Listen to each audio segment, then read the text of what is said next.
Zach, tell us about friction and climbing.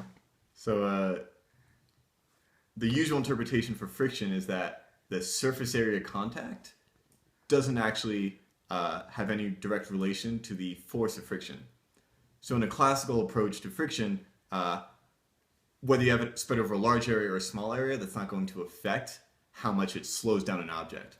But in climbing, you kind of intuitively understand that the more you spread your hand out, the more you kind of grab and touch the rock, you do get a better grip, which can be related to the amount of friction you're pulling on to move yourself up.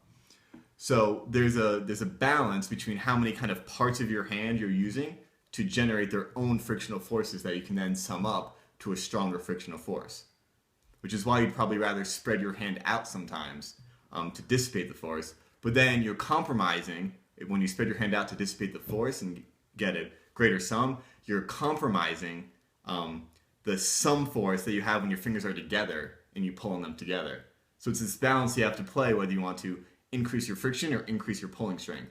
And that's something that you just kind of feel out and intuit when you're climbing. What feels good? What angle is it? How's the rock feel? Is it dry? Is it sharp? And it's something you kind of train and learn as a climber, the balance between trying to have more friction or trying to have more pulling power. Oh, yeah, because I'll just keep talking and talking. It'll just keep going and going.